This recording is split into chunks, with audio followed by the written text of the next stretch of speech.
Alhamdulillahi ala ihsani wa syukrun lahu ala taufiqihi wa amtinani. Asyhadu an la ilaha illallah wahdahu la syarika lah ta'ziman li sya'nih wa asyhadu anna Muhammadan abduhu wa rasuluhu da'iyan ila ridwanih. Allahumma salli alaihi wa ala alihi wa sahbihi wa ikhwanih. Ma'asyiral muslimin wal muslimat rahimani wa rahimakumullah. Alhamdulillah, pada kesempatan yang mulia ini kita bisa kembali dipertemukan oleh Allah untuk kita melanjutkan kembali pembahasan mengenai fiqhus sirah, satu kitab yang ditulis oleh Profesor Dr. Zaid bin Abdul Karim Az-Zaid hafizahullah ta'ala. Ya, kitab yang tidak hanya membahas tentang sirah nabawiyah, namun juga membahas tentang pelajaran-pelajaran penting yang bisa kita ambil dari perjalanan mulia Rasulullah sallallahu alaihi wasallam. Semoga Allah subhanahu wa ta'ala menjadikan pertemuan kita pada kesempatan yang mulia ini sebagai satu amal kebaikan yang kelak akan mengantarkan kita untuk meraih satu keutamaan yang sangat besar di sisi Allah, yaitu kelak kita akan dimudahkan oleh Allah untuk melangkahkan kaki menuju surganya. Sebagaimana sabda Nabi sallallahu alaihi wasallam, "Man salaka tariqan yaltamisu fihi ilman, sahalallahu lahu bihi tariqan ilal jannah." Barang siapa yang menempuh satu perjalanan atau mengambil satu usaha untuk mencari ilmu agama Allah subhanahu wa ta'ala, maka kelak Allah akan mudahkan baginya dengan sebab itu jalan menuju surganya. Amin ya rabbal alamin.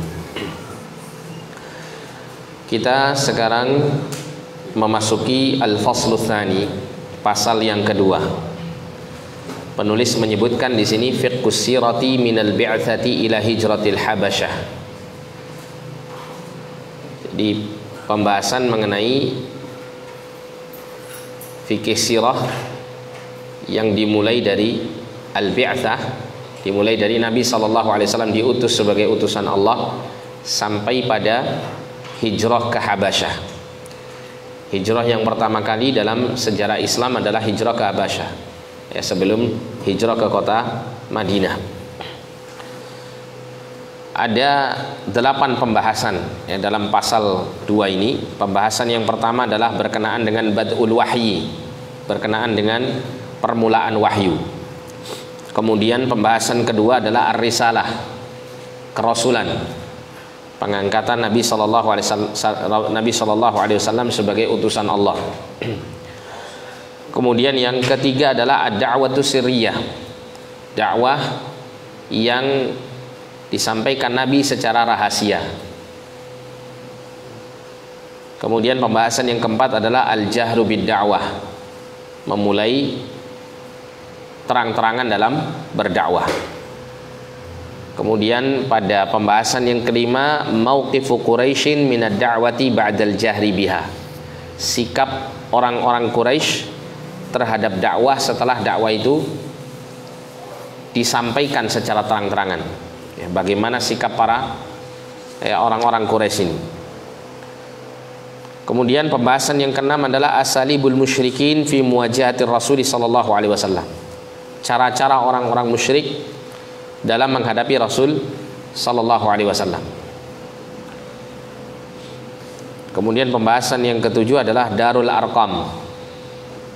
Darul Arqam, ya, berkumpulnya Rasulullah dan para sahabat di rumah seorang sahabat yang bernama Al-Arqam.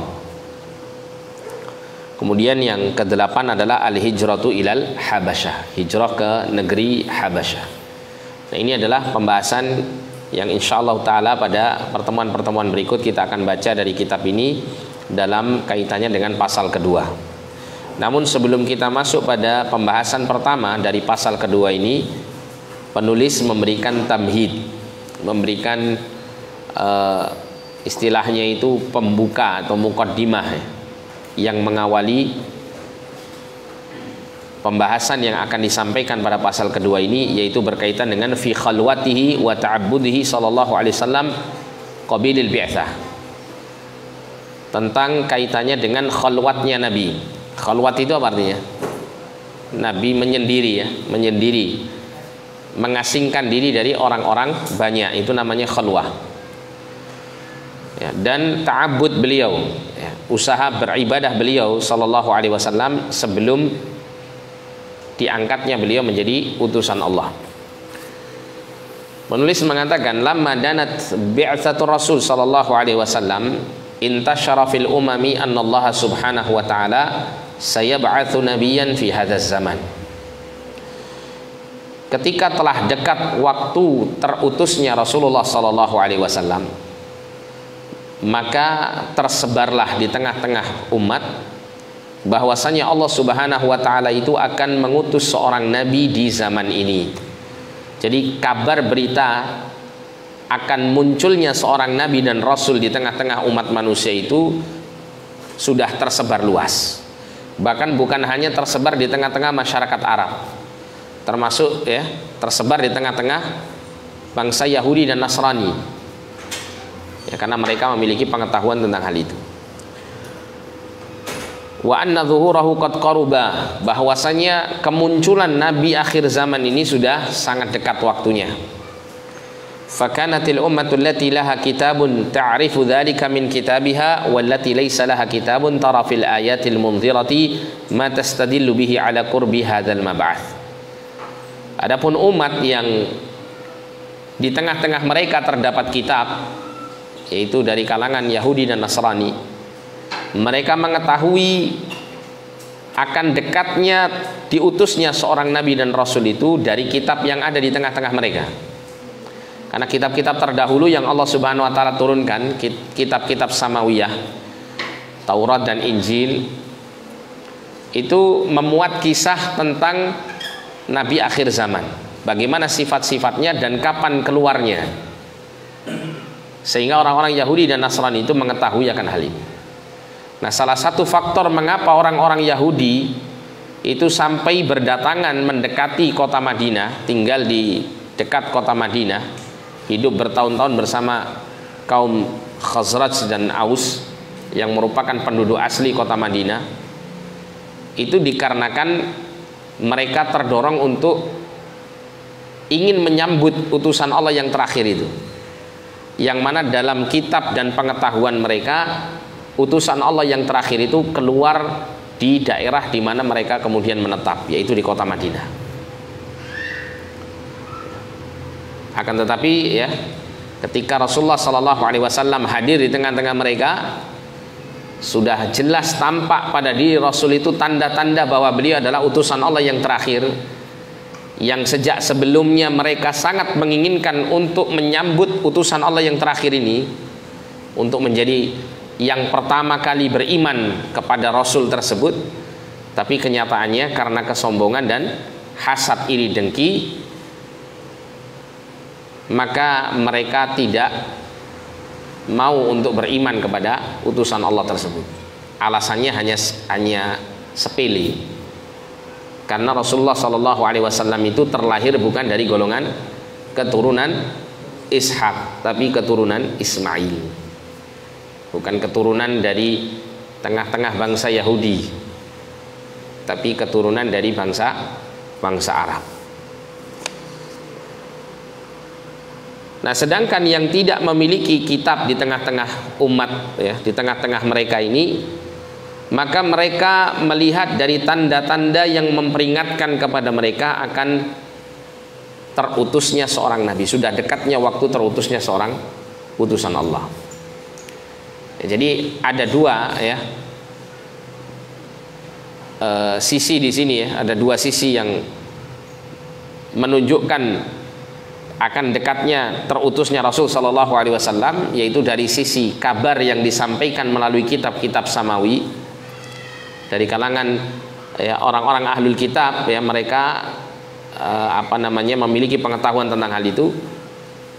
Kemudian dari golongan orang-orang yang bukan termasuk ahlul kitab, yang mereka tidak mengakses kitab-kitab samawi ini, mereka mendapatkan tanda-tanda. Nanti diceritakan di sini apa contoh tanda-tandanya. Ya, seperti orang-orang Arab itu, ketika sebelum diutusnya beliau Shallallahu Alaihi Wasallam sebagai utusan Allah, orang-orang Arab itu sebetulnya sudah mendapatkan kabar-kabar tentang akan terutusnya Rasulullah. Ya, bukan melalui kitab-kitab orang-orang Yahudi dan Nasrani, tapi melalui dukun-dukun. Nah, nanti diterangkan di sini atau diceritakan di sini.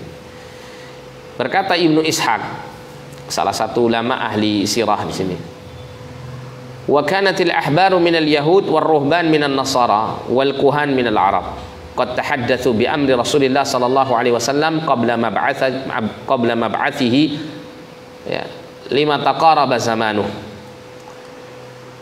Jadi para pendeta-pendeta Yahudi dan juga orang-orang Nasrani, ya pendeta-pendeta Yahudi dan Nasrani ini serta para dukun dari bangsa Arab, mereka ini telah membicarakan tentang perkara Rasul sallallahu alaihi wasallam sebelum diutusnya beliau, yaitu lamma taqaraba zamanu, ketika ya sudah dekat waktu di mana Rasulullah itu akan diutus. Ya, jadi mereka ini memperbincangkan ini, ya, karena ini adalah sesuatu perkara yang sangat besar, ya, sesuatu perkara yang sangat besar yang akan mengubah keadaan ya umat manusia secara keseluruhan menuju kepada ya perkara yang lebih baik.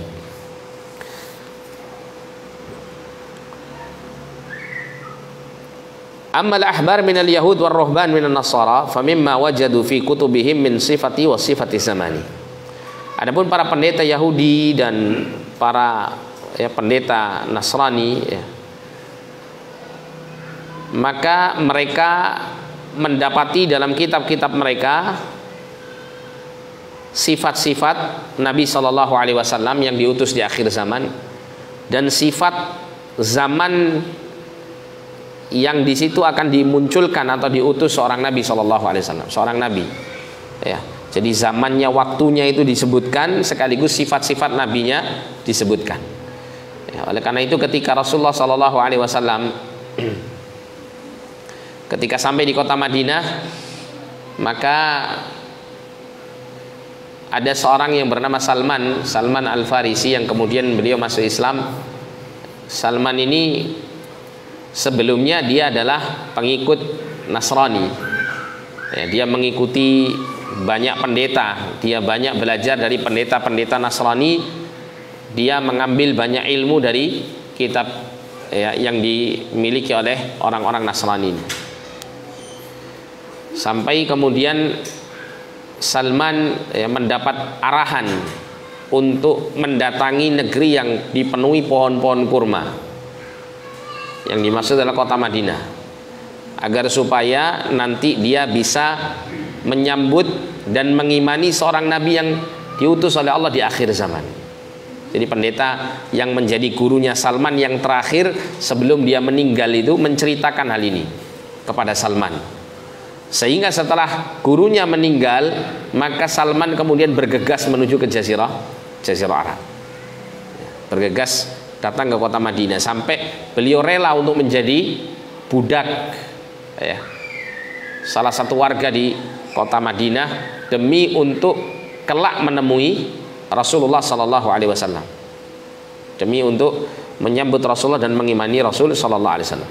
Nah, pada saat Salman ini mendengar ada seorang yang mengaku dirinya utusan Allah, nah, maka dia menangkap ada tanda ini, tanda yang dia pernah dapatkan dari guru-gurunya dulu, bahwa mungkin ini adalah utusan Allah yang dimaksud.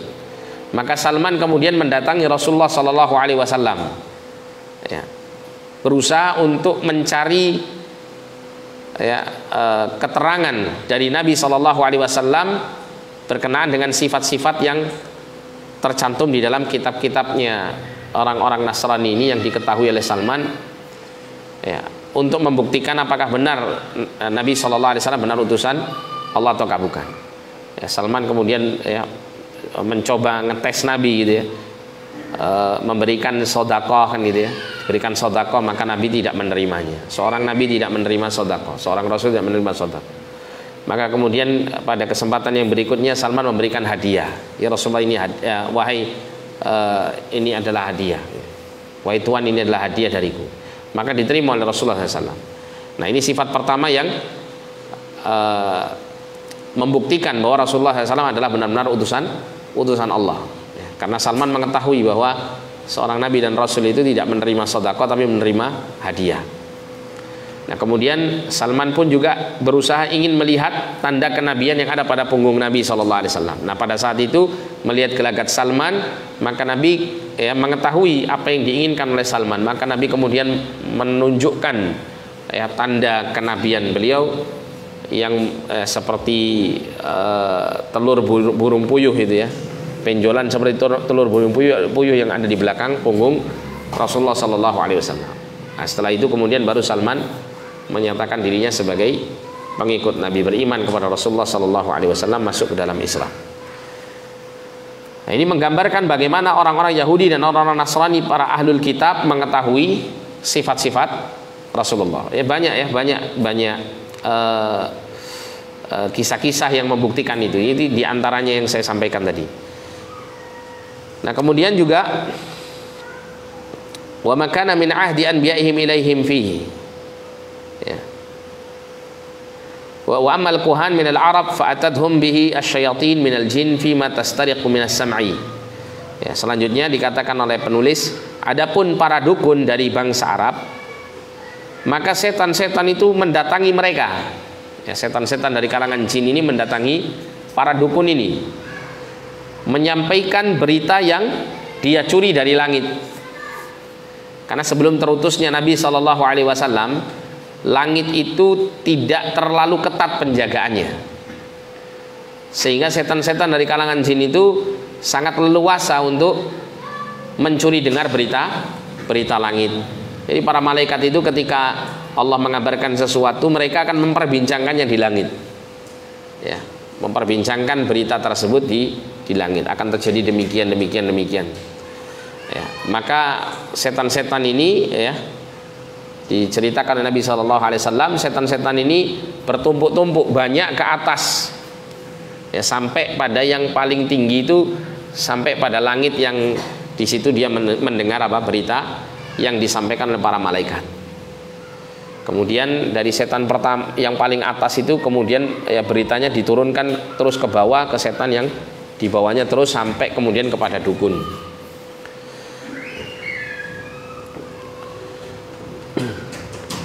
Nah, ketika ya para dukun ini mendapatkan berita dari langit, maka salah satu berita yang didengarkan oleh para dukun dari setan-setan tersebut adalah akan terutusnya Nabi akhir zaman.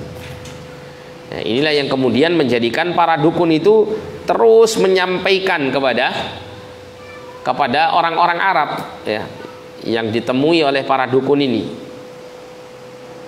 Akan tetapi latulqil Arab lidzalika fihi balan. Akan tetapi bangsa Arab itu kurang respect dengan berita-berita seperti ini. Ya, dianggap sesuatu yang tidak penting. Ya, hatta ba'atsahullahu taala, sampai kemudian Allah mengutus Rasulullah sallallahu alaihi wasallam menjadi utusan Allah. Ya. Ya, ketika perkaranya itu terjadi nyata gitu ya, dari apa yang disampaikan oleh para kuhan, para dukun-dukun ini, maka kemudian orang-orang Arab baru menyadarinya ya, bahwasanya apa yang disampaikan oleh para dukun ini ternyata terjadi ya. Nah, ini adalah apa yang disampaikan oleh Ibnu Ishaq yang dinukil oleh Syekh dari kitab As-Sirah An-Nabawiyah Ibnu Hisham.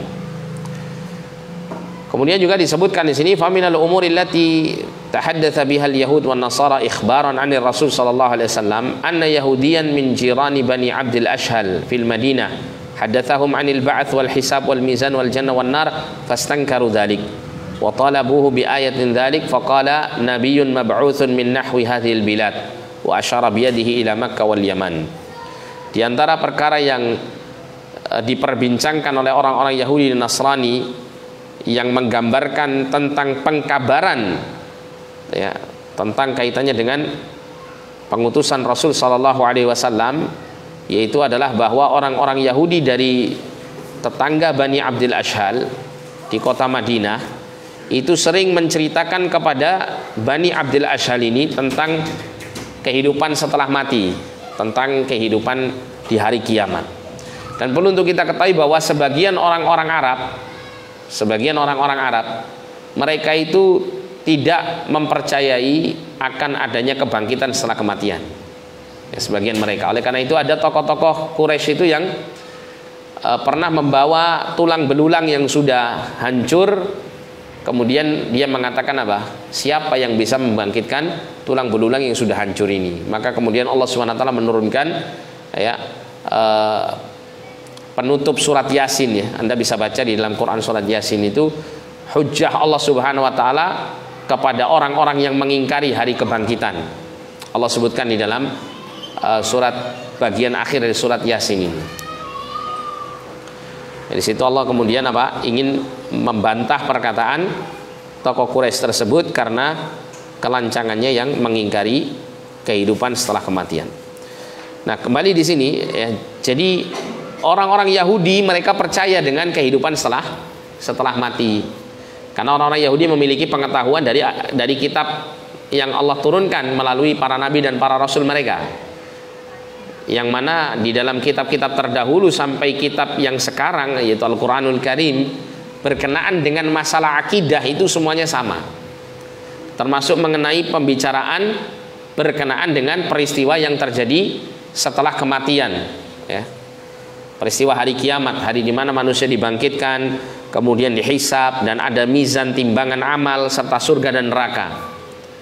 Ya, ini semuanya ada di dalam kitab-kitab terdahulu sampai pada kitab Al-Quran Al-Karim. Nah, diceritakan oleh orang-orang Yahudi ini kepada Bani Abdil Ashhal ini yang merupakan tetanggaan ya dengan tempat tinggal orang-orang Yahudi di Madinah.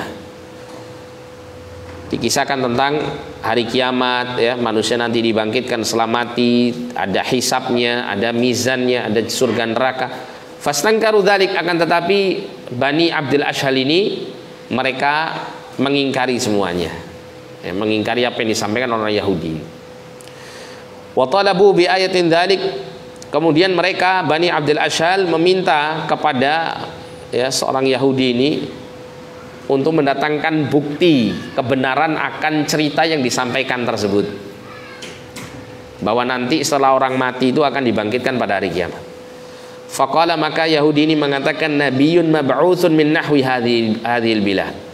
Nanti tandanya akan ada seorang nabi yang diutus yang mana dia berasal dari ya negeri yang di sana, sambil kemudian ya dia menunjuk dengan tangannya menuju ke kota Mekah dan Yaman ya, ke arah Mekah dan Yaman ya. Nah, ini menunjukkan bagaimana orang Yahudi memiliki pengetahuan yang dalam mengenai akan terutusnya Rasulullah SAW. Sampai mana ya asal Nabi SAW itu ngerti Yahudi ini ya. Sampai ditunjuk itu di daerah sana nanti keluar seorang utusan Allah Subhanahu wa taala, yaitu arah ke kota Mekah dan Yaman. Jadi nggak meleset gitu pengetahuan orang Yahudi terhadap akan munculnya utusan Allah yang terakhir ini. Kemudian wa qissatu Ibnul Haiban alladhi qadima min asy-Syam ila al-Madinah qabil al-bi'tsah bisinin. Jadi kisah datangnya seorang yang bernama Ibnul Haiban. Ibnul Haiban ini seorang ahli kitab ya, yang dia datang dari negeri Syam menuju ke kota Madinah. Dan kedatangan Ibnul Haiban ini sebelum terutusnya Nabi beberapa tahun. Kemudian Ibnul Haiban mengatakan kepada orang Yahudi di kota Madinah, inna sababa qudumihi tawaqqu'u khuruji nabiyyin fayatba'uhu wa da'al al-yahud ila ittiba'ihi. Jadi sesungguhnya ya sebab kedatangannya, maksud kedatangan Ibnul Haiban ini adalah akan keluarnya seorang nabi akhir zaman. Maka dia ya Ibnul Haiban ini menginginkan untuk mengikuti nabi itu dan menyeru orang-orang Yahudi untuk mengikutinya pula. Ini juga membuktikan bahwa terutusnya Nabi SAW sudah diketahui oleh orang-orang ahlul kitab. Kemudian wa qissatu Salman al-Farisi alladhi ja'a min biladi Faris yabhathu 'anid din hatta dallahu al-ahbar 'ala makani bi'tsati Muhammadin sallallahu alaihi wasallam wa qurbi zamaniha. Termasuk juga kisah Salman al-Farisi. Ini kisah yang sangat menakjubkan. Salman al-Farisi ini, Salman al-Farisi ini sebetulnya dia ini awalnya terlahir dari keluarga Majusi di daerah Iran atau Irak ya. Orang Persia dia, bukan orang Syam ya, bukan. Dia orang Persia. Ya, awalnya dia beragama Majusi seperti bapaknya. Dan Salman ini seorang anak satu-satunya yang paling dicintai oleh keluarganya. Suatu ketika Salman ini keluar rumah, ya, yang intinya itu ketika keluar rumah itu dia terus kemudian mendapati ada sekelompok ahlul kitab dari kalangan Nasrani itu beribadah, kalau tidak salah demikian kisahnya. Ya. Nah kemudian mulai tertarik di situ, ya, dia mulai tertarik dengan agama Nasrani ini. Ya, sampai kemudian bapaknya itu untuk memproteksi dia gitu ya, itu sampai dia diikat oleh bapaknya di rumah. Tapi rasa penasarannya kepada agama Nasrani sangat besar, sampai pada akhirnya dia pun keluar dari rumah, dia kabur, ya, kemudian dia berusaha untuk masuk agama Nasrani ini. Dan dia berpindah-pindah dari satu guru ke guru yang lain, dari satu pendeta ke pendeta yang lain, ya, sampai terakhir pada pendeta yang terakhir beliau ikuti, ya, radhiyallahu anhu. Maka pendeta ini, ya, menyampaikan sudah dekat waktunya akan ada seorang Nabi akhir zaman. Karena pada sebelum matinya pendeta ini, itu Salman bertanya, ya, setiap kali Salman mengikuti pendeta itu selalu sampai mati ya pendeta itu. Ketika mau mati itu Salman selalu bertanya, kepada siapa lagi wahai guruku aku harus belajar ini, gitu. Sehingga pendeta ini akan memberikan arahan, kamu datang ke fulan, kamu datang ke fulan, gitu. Nah terakhir ya, ketika Salman bertanya siapa lagi yang akan aku datangi, gitu ya, dari kalangan para pendeta Nasrani ini, maka pendeta Nasrani mengatakan sudah waktunya atau sudah sangat dekat waktunya Nabi yang diutus di akhir zaman ini akan keluar. Ya, dan kemudian pendeta ini memberikan isyarat kepada Salman untuk pergi ke Jazirah Arabia. Ya, pergilah beliau ke sana, sampai kemudian beliau demi untuk sampai ke sana rela untuk menjadi budak. Ya, rela untuk menjadi budak. Nah, ini perjuangan Salman Al-Farisi yang memberikan, ya, pelajaran kepada kita bahwa seseorang itu wajib bagi dia untuk memiliki usaha yang keras, usaha yang maksimal untuk mendapatkan tambahan hidayah, ya, untuk mendapatkan tambahan hidayah. Jadi dikisahkan mengenai Salman Al-Farisi yang datang dari negeri Persia, yang dia berusaha untuk mencari agama yang hak, sampai kemudian para pendeta itu memberikan petunjuk atas atau kepada tempat di mana akan diutusnya Nabi Muhammad SAW, dan, ya, zaman yang sudah dekat atas pengutusan beliau SAW. Ini juga membuktikan, ya, bahwa ahlul kitab memiliki pengetahuan tentang akan terutusnya Rasulullah. Wa qubail bulughin Nabi sallallahu alaihi wasallam 40 sanatan habbaba ilaihi al-khalwa. Nah, ini kita masuk pada kisah di mana Nabi sallallahu alaihi wasallam sebelum diutus menjadi utusan Allah, beliau itu memiliki kecenderungan yang berbeda dengan kebiasaan beliau sebelumnya. Mulailah beliau itu, ya, ketika akan mencapai usia 40 tahun, sudah mendekati 40 tahun, mungkin 38, 39 gitu ya, sudah mencapai 40 tahun, itu mulai dia, Nabi SAW memiliki kesenangan untuk melakukan khalwah, untuk menyendiri, tidak berbaur bersama masyarakat. Wadzalika, ya, lamma fil khalwati min safa'in nafsi wa hudu'il bal wa tafakkuri fi malakutillahi wa 'azimi khalqihi. Karena dalam khalwat itu, ya, menyendiri itu akan membuat hati itu jernih, pikiran itu tenang, gitu ya. Dan untuk memikirkan tanda-tanda kebesaran Allah itu sangat sangat tepat ketika dalam kondisi sendirian.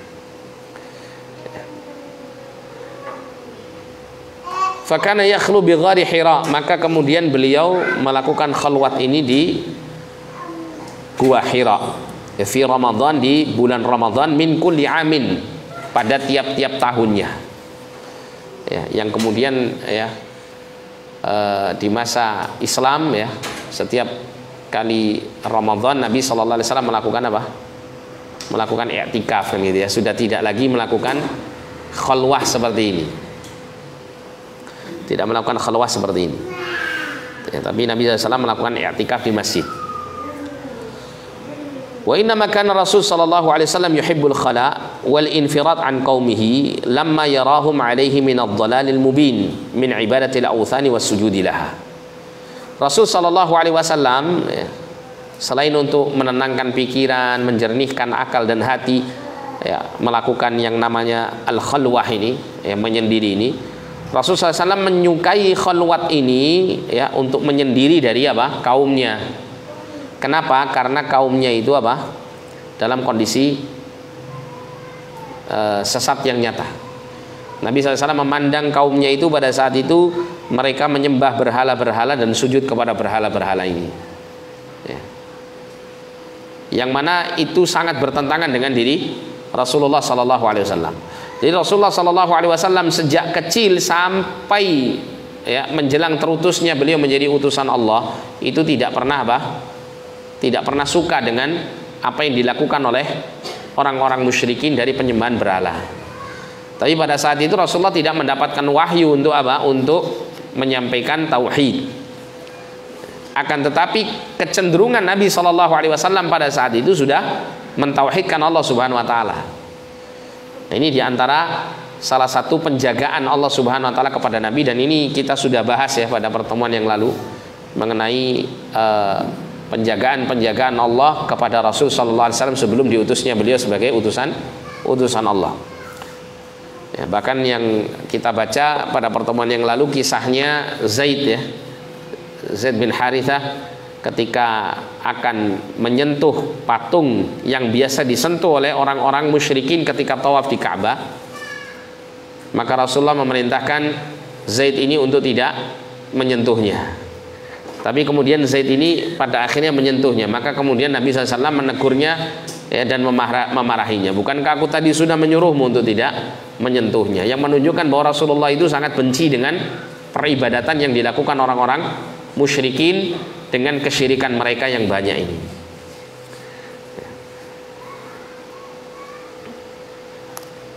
Termasuk juga Nabi SAW sebelum diutusnya menjadi Rasul ya, beliau juga tidak ada kecenderungan untuk melakukan perbuatan-perbuatan yang keji, perbuatan-perbuatan yang buruk seperti yang biasa dilakukan oleh orang-orang musyrikin di sekitar beliau, seperti melakukan perbuatan zina ya, membunuh tanpa hak, minum khamr ya. Minum khamr ini yang menjadi kebiasaan mereka ya, sampai khamr itu seperti air putih bagi mereka ya, di dalam setiap majelis mesti ada khamrnya.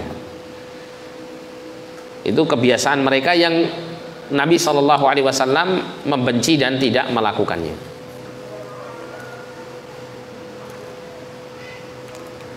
Nah, karena melihat penyimpangan-penyimpangan ini menjadikan Rasul SAW tidak tenang untuk selalu bersama kaumnya. Maka beliau SAW mencari ketenangan batin dengan beliau tahannus, melakukan apa? Menyendiri, khalwah, menyendiri untuk mendekatkan diri kepada Allah, dan dipilihlah Gua Hira ini untuk menjadi tempat khalwat beliau sallallahu alaihi wasallam. Wa qawiyat mahabbatuhu sallallahu alaihi wasallam lil khalwati 'inda muqarabati ihaillahi lahu, dan semakin kuat kecintaan Nabi sallallahu alaihi wasallam untuk melakukan khalwat ini ketika ya sudah sangat dekatnya waktu di mana Allah akan memberikan wahyu kepada beliau untuk menjadi utusan Allah. Jadi semakin dekat waktu akan diutusnya beliau menjadi utusan Allah, itu semakin senang beliau untuk menyendiri di Gua Hira. Wa idza 'ada min mujawaratihi bada'a bit-tawafi bil baiti tsumma sarafa ila manzilihi. Kalau Nabi SAW itu kembali ya, dari Gua Hira, turun ya, ingin pulang, maka beliau tidak langsung pulang. Yang beliau SAW lakukan adalah beliau mampir dulu ke Ka'bah ya, ke Baitullah. Maka beliau melakukan tawaf di situ. Setelah beliau melaksanakan tawaf, maka beliau kemudian pulang ke rumahnya. Ini kebiasaan beliau pada saat beliau mulai menyukai yang namanya khalwah, ya, menyendiri di Gua Hira. Nah, kemudian ada keterangan di sini waqad ta'addadatil aqwal fi kaifiyati ta'abbudihi sallallahu alaihi wasallam hadhil muddah. Banyak pendapat-pendapat yang disampaikan mengenai bagaimana kaifiat tata cara peribadatan Nabi sallallahu alaihi wasallam di waktu-waktu ini. Di waktu-waktu di mana Rasulullah itu dalam keadaan melakukan khalwah, ya, menyendiri di dalam Gua Hira.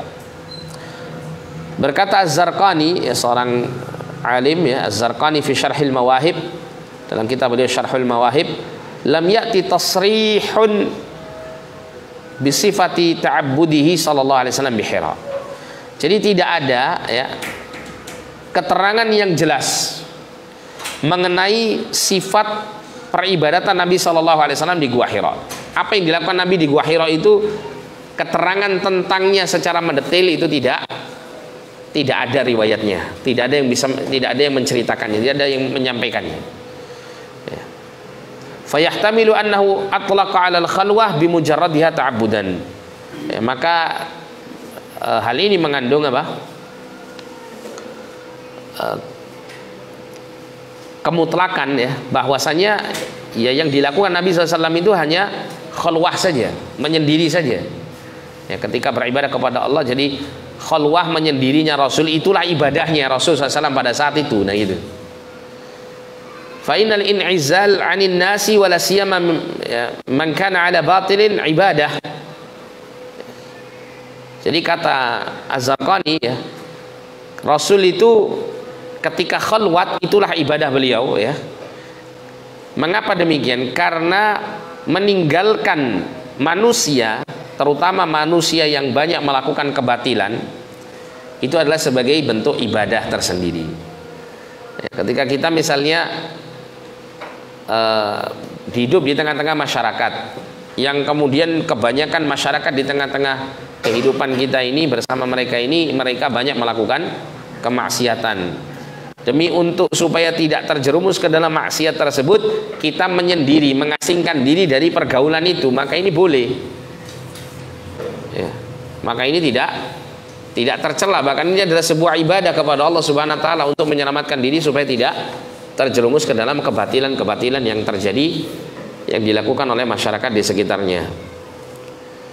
Nah, sehingga Az-Zarqani menganggap bahwa meninggalkan kaumnya pada saat itu untuk melakukan khalwah bersendirian itulah ibadahnya Rasul pada saat itu. Karena tidak ada keterangan yang jelas apa yang dilakukan Rasul pada saat khalwah. Kemudian diriwayatkan di sini dari Ibnul Murabit dan selainnya, kana yata'abbadu bil fikri wa hadza ala qaulil jumhur. Jadi Rasulullah sallallahu alaihi wasallam ketika khalwah menyendiri di Gua Hira, maka ibadah yang dilakukan Rasul pada saat itu adalah al-fikr, at-tafakkur, berfikir, merenung.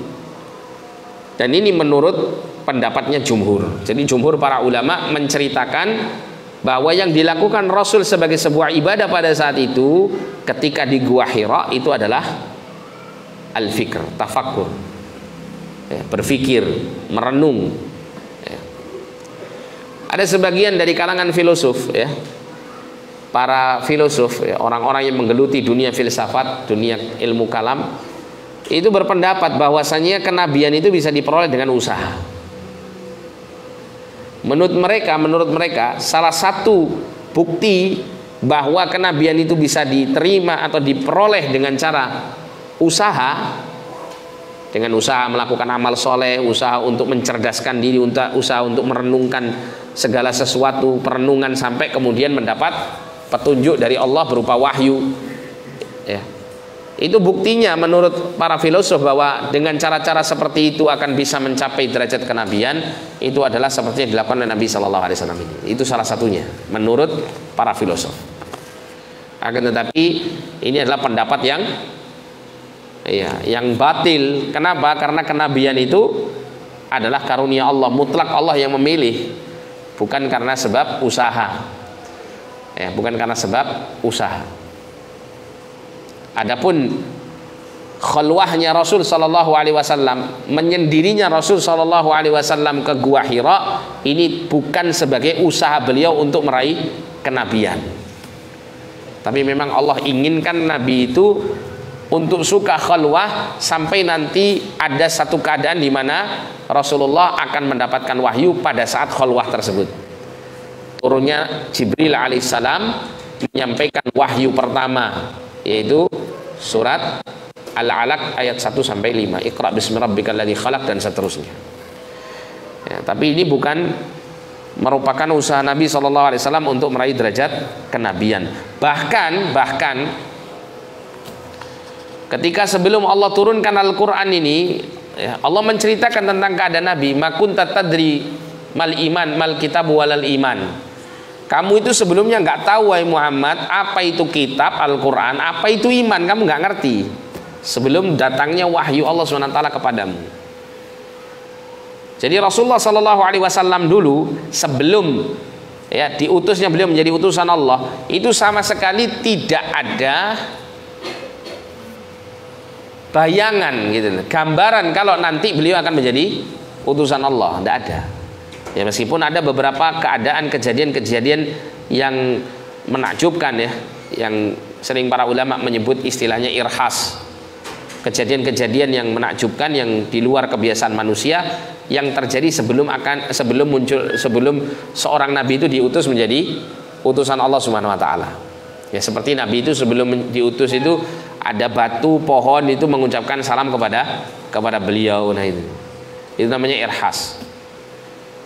Satu kejadian aneh, ya, yang menjadi tanda kelak beliau akan menjadi utusan Allah. Tapi itu pun juga tidak menjadikan Rasul punya pikiran nanti akan menjadi utusan Allah. Ya, sehingga Nabi ketika khalwah, ketika menyendiri Gua Hira, jelas Nabi tidak punya niat untuk melakukan itu demi mendapat wahyu dari Allah, demi menjadi seorang utusan Allah Subhanahu wa taala. Sehingga yang seperti ini jelas tidak bisa dijadikan dalil, ya, untuk menetapkan bahwa kenabian itu bisa diperoleh dengan cara usaha. Kemudian disebutkan di sini, waqala Ibnu Katsir rahimahullah, Ibnu Katsir mengatakan waqad ikhtalafa ulama fi ta'abbudihi alaihi salatu wassalam qabla al-bi'tsah hal kana ala syar'in am la. Para ulama berselisih tentang peribadatan Nabi alaihi salatu wassalam sebelum beliau diutus menjadi utusan Allah. Apakah al-kana ala syar'in amla, ya, apakah dia itu sesuai dengan syariat ataukah tidak.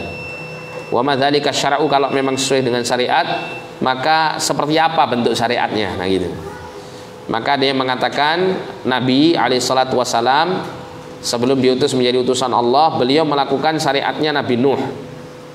Ada juga yang mengatakan syariatnya Ibrahim alaihissalam, dan ini adalah pendapat yang paling mendekati, ya, paling kuat, ya, karena kalau dilihat dari kaitannya dengan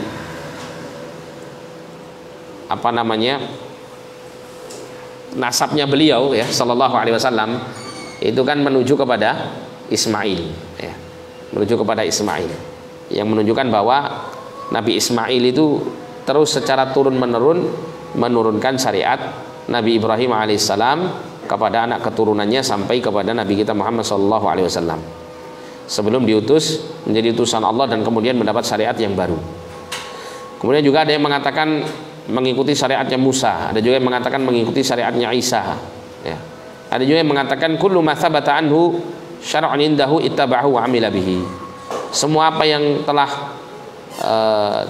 tetap bahwasanya ia adalah sebagai syariat di sisi beliau, maka beliau mengikutinya dan mengamalkannya. Ya, jadi syariat yang tersisa pada masa Nabi SAW itu sebelum diutus menjadi utusan Allah, itulah yang kemudian dilakukan oleh Rasulullah Sallallahu Alaihi Wasallam. Ini Isa, ya. Silakan, mungkin azan dulu.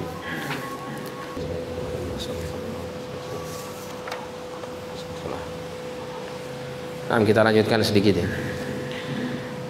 Kemudian di sini dinukilkan perkataan Imam Al-Ghazali berkenaan dengan pembahasan ini, yang mana beliau mengatakan innahu sallallahu alaihi wasallam qabla ma ba'athihi hal kana muta'abbidan bi syar'i ahadin minal anbiya.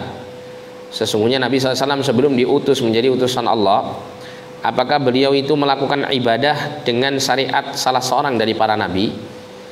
Maka di antara manusia yang mengatakan beliau tidak beribadah dengan syariat nabi manapun. Ya, beliau hanya melakukan ibadah itu sesuai dengan petunjuk yang Allah berikan. Ada sebagian dari para ulama kana muta'abbidan, ya, beliau melakukan ibadah yang merupakan syariatnya salah satu dari nabi-nabi terdahulu. Ada kemudian di antara manusia itu yang menisbatkan atau menyandarkan syariat yang dilakukan oleh Nabi SAW ketika melakukan khalwah di Gua Hira, itu disandarkan kepada syariatnya Nuh. Ada yang menyandarkannya kepada Ibrahim, ada yang menyandarkannya kepada Musa, kepada Isa, ya.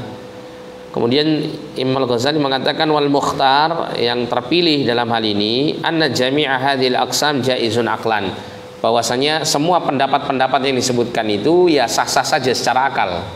Memang bisa saja terjadi seperti itu, nah, gitu. Tidak menutup kemungkinan, misalnya gitu ya. Akan tetapi yang waqi', yang realita adalah hal yang seperti itu tidak diketahui dengan jalan yang pasti, dengan jalan yang bisa dipastikan kebenarannya. Artinya hanya pendapat-pendapat saja, bukan berdasarkan riwayat yang sahih, yang kuat, yang menerangkan bahwa Rasulullah pada saat menyendiri di Gua Hira itu melakukan peribadatan dengan syariatnya nabi tertentu. Itu tidak ada keterangan yang sahih tentang hal ini.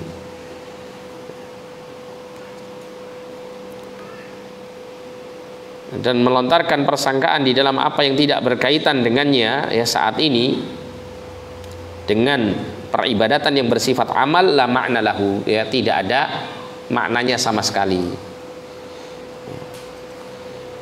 Kemudian Ibnu Hajar juga menyampaikan ya tidak ada keterangan yang sharih tentang hal itu, ya.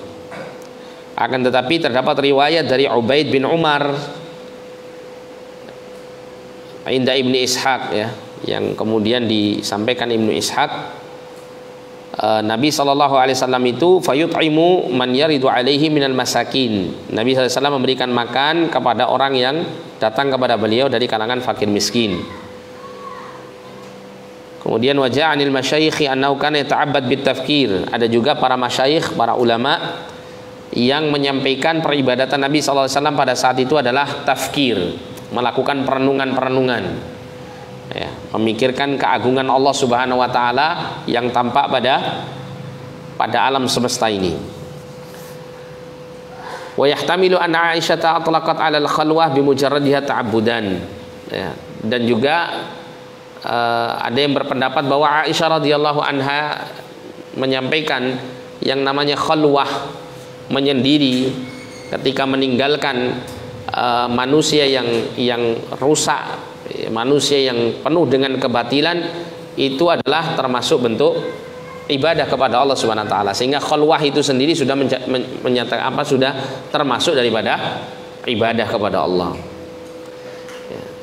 Seperti yang dilakukan oleh Nabiullah Ibrahim alaihissalam, ya, ketika beliau mengatakan inni dzahibun ila rabbi, ketika meninggalkan kaumnya dengan mengatakan inni dzahibun ila rabbi, sesungguhnya aku pergi menuju kepada Rabbku. Nah, kemudian ada pendapat yang dikuatkan oleh penulis, yaitu pendapat Syekh Muhammad Al-Utsaimin rahimahullah, Syekh Muhammad bin Shalih Al-Utsaimin.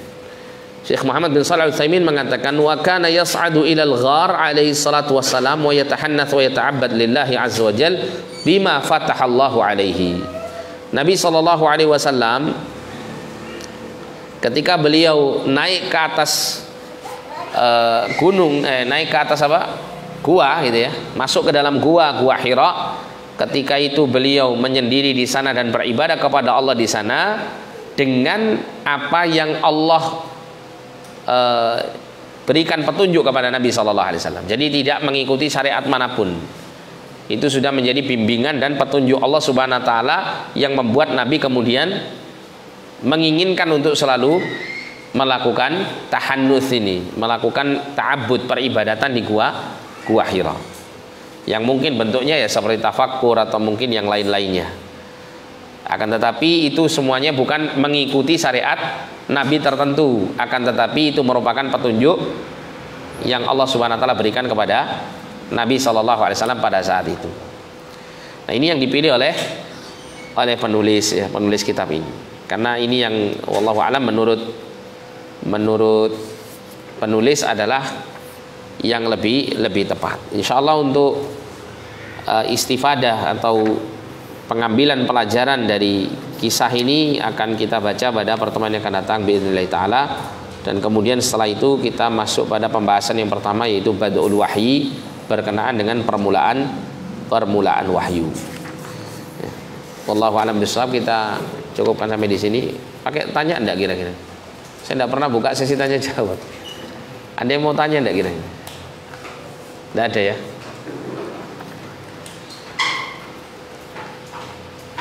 Tapi kalau tidak ada pertanyaan, kita cukupkan sampai di sini. Jazakumullah khairan wa barakallahu fikum. Kita tutup dengan doa kafaratul majelis. Subhanakallahumma wa bihamdika asyhadu an la ilaha illa anta astaghfiruka wa atubu ilaik. Sallallahu ala nabiyina Muhammadin wa ala alihi wa sahbihi wasallam.